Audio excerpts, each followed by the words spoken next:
Hi friends, మీకు ఈ video నచ్చితే లైక్ చేయండి, సబ్స్క్రైబ్ చేయండి. జోష్న వాళ్ళ తాతయ్య వాళ్ళ ఫ్రెండ్స్ ఫోన్ చేసి ఉంటాడు. అరే, ఏం చేస్తున్నారా నువ్వు? ఇంట్లో నీ పరువు మొత్తం బయటపడుతూ ఉంటే నువ్వు ఇంట్లో కూర్చొని ఏం చేస్తున్నావో నాకు అర్థం కావటం లేదు అని చెప్పేసి అడుగుతాడు. ఆ మాటలు వినగానే అక్కడున్న శ్రీమన్నారాయణ ఒక్కసారిగా షాక్ అయిపోయి, ఏం జరిగిందిరా, ఎందుకు ఇలా మాట్లాడుతున్నావు అని చెప్పేసి అడుగుతాడు.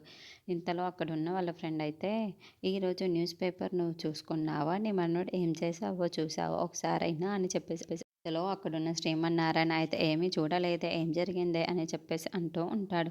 ఒకసారి ఆ న్యూస్ పేపర్ చూడు, ఈరోజు ఏం జరిగిందో నీకే అర్థమవుతుంది అని చెప్పేసి అంటాడు.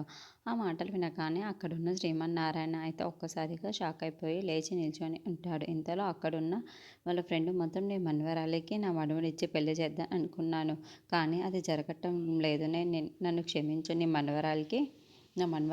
నా మనుమనిచ్చి పెళ్లి చేయటం కుదరదు అని చెప్పేసి అంటాడు. ఆ మాట వినగానే అక్కడున్న శ్రీమన్నారాయణ అయితే ఒకసారిగా షాక్ అయిపోయి, ఏంటి నాన్న, ఏం జరిగింది అని చెప్పేసి అడుగుతూ ఉంటాడు. ఇంతలో వాళ్ళ నాన్న అయితే ఒక్కసారిగా ఈ న్యూస్ పేపర్ తెచ్చి ఇవ్వు అని చెప్పేసి అంటూ ఉంటాడు. ఆ మాటలు వినగానే అక్కడున్న మిత్ర అయితే, నేను తీస్తాను మామయ్య అని చెప్పి తన పేపర్కి న్యూస్ పేపర్ ఇస్తూ ఉంటుంది. ఇంతలో అక్కడున్న వాళ్ళ కొడుకు అయితే, ఏం జరిగింది నాన్న, ఎందుకు న్యూస్ పేపర్ అడిగారు అని చెప్పేసి అడుగుతూ ఉంటాడు.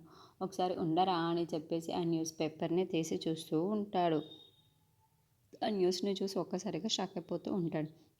ఏంటి వీడు రిసెప్షన్ చేసుకున్నదే కాక ఊరు మొత్తం తెలియడానికి ఇందులో చూడు ఎలా వేశాడో అని చెప్పేసి వాళ్ళ కోడలికి కొడుపుకి అది చూపిస్తూ ఉంటాడు. అది చూడగానే వాళ్ళందరూ అయితే ఒక్కసారిగా షాక్ అయిపోతూ ఉంటారు.